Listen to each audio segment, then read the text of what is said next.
वह कब और कैसे होगी मां? हाथ जोड़कर तांत्रिक ने कातर स्वर में पूछा। इतना नहीं जानता तो साधक कैसा रे? झूमती हुई भैरवी बोली। आगामी दीपावली के अवसर पर स्वयं स्वेच्छा से चलकर एक बलि पशु आएगा तेरे पास, उसकी बलि देना और इस भैरवी को मुक्त कर देना, अन्यथा सर्वनाश हो जाएगा तेरा। भैरवी मौन हो गई और उसका झूमना भी बंद हो गया। तांत्रिक ने विशाल खड्ग उठाया और भैरवी से कहा, भैरवी, ये खड्ग लो और इस बलि पात्र का मस्तक विच्छिन्न कर दो। मैं समझ गया कि अब मेरा अंतिम समय आ गया है। मात्र केवल भगवती मां काली की याद आई और मैंने आंखें मूंद ली। भैरवी ने खड्ग का मुठ पकड़ लिया और आसन से उठकर खड़ी हो गई। सर्वांग नग्न थी वह उस समय। बाल पीठ पर बिखरे हुए थे, आंखें लाल थी, गले में जवा पुष्प की माला काफी नीचे तक झूल रही थी। मस्तक पर मुर्गे के खून और लाल सिंदूर का टीका बिखरा हुआ था। बड़ी भयंकर लग रही थी भैरवी की मुख मुद्रा। उस समय लगा जैसे स्वयं महाकाली साकार रूप धारण कर प्रकट हो गई हो वहां। भाव भंगिमा अद्भुत और विलक्षण थी उस समय भैरवी की। एकाएक भैरवी का अट्टाठ हास गूंज उठा। मंदिर के उस रहस्यमय वातावरण में अट्टाठ हास कर भैरवी ने कहा, गुरुदेव, आप पहले जग माता को प्रणाम तो कर लें। तांत्रिक ने तुरंत भैरवी की आज्ञा का पालन किया।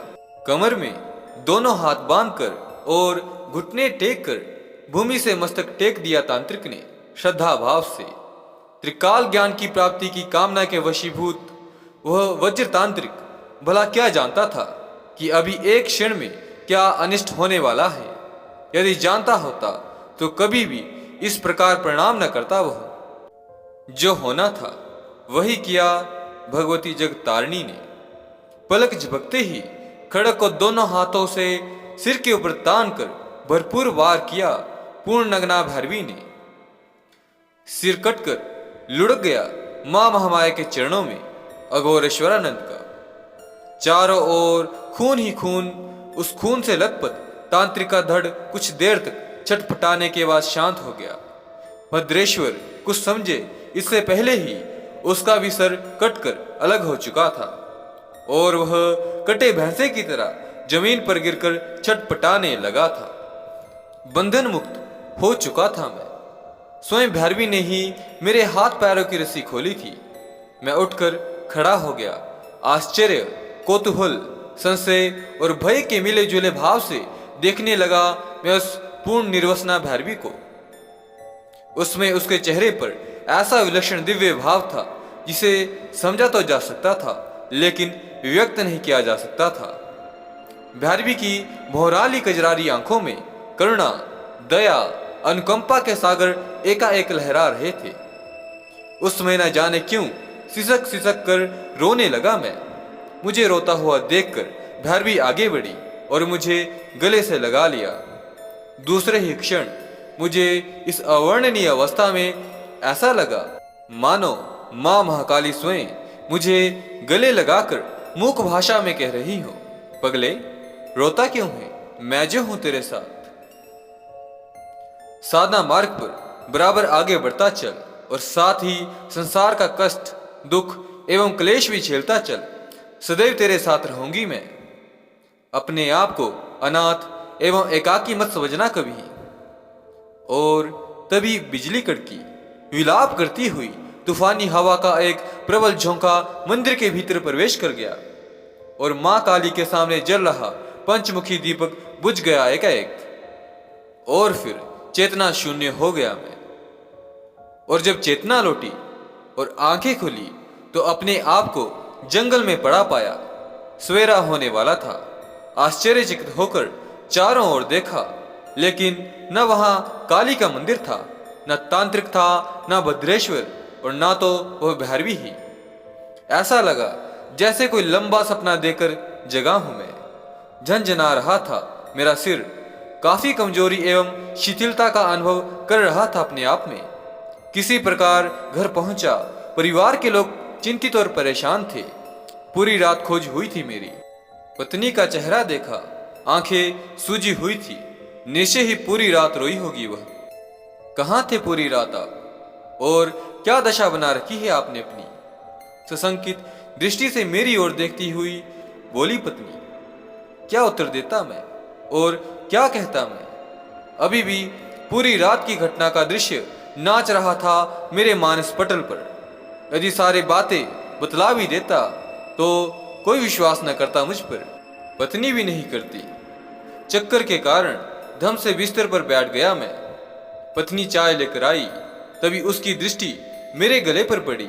बोली, आपके गले में यह जवा की माला कैसी है, और आपके माथे पर तो सिंदूर का लंबा टीका भी लगा है। फिर रुककर बोली, अच्छा हाँ, आप दुर्गा मंदिर गए थे ना दर्शन के लिए? समझ गई। पूरी रात वहीं मंदिर में बिता दी होगी आपने, ध्यान धारणा में। सब कुछ भूलकर माला और टीका की बात सुनकर एक वारगी चौंक पड़ा मैं। सुध ही नहीं थी मुझे माला और टीका की। यह तो वही माला थी जिसे बलि देने से पहले सिंदूर का लंबा टीका लगाकर मेरे गले में पहनाया था कपालिक अघोरेश्वरानंद ने। मैंने तुरंत रुमाल से टीका मिटाया और गले से माला उतारकर जमीन पर फेंक दिया उसे। लेकिन यह क्या, यह कैसा चमत्कार! जमीन पर माला गिरते ही तुरंत गायब हो गई। आश्चर्य हुआ मुझे। उन दिनों काशी के देवनाथपुरा मोहल्ले में एक शाक्त साधक रहते थे। नाम था तारानाथ भट्टाचार्य। तंत्र के मूर्धन्य विद्वान तो थे ही, इसके अतिरिक्त उच्च कोटि के तंत्र साधक भी थे। तारानाथ भट्टाचार्य महाशय, मेरे प्रति उनका प्रेम स्नेह तो था ही, इसके अतिरिक्त वे मेरे शुभ चिंतक भी थे। मैं उनको अपने बड़े भाई के समान मानता था।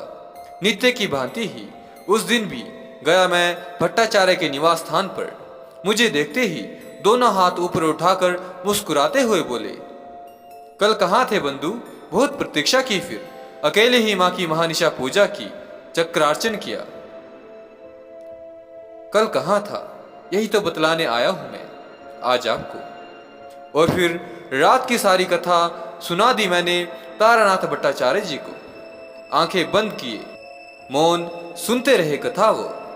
और जब अंत में माला गायब होने की बात कही तो चौंक पड़े वह। आंखें खोलकर मेरी ओर स्थिर दृष्टि से देखते हुए गंभीर स्वर में बोले, 200 वर्ष पूर्व भूतकाल में चली गई है वह माला। जब तक आपके गले में थी तब तक वह वर्तमान में थी, और गले से निकलते ही अतीत के अंधकार में खो गई वह।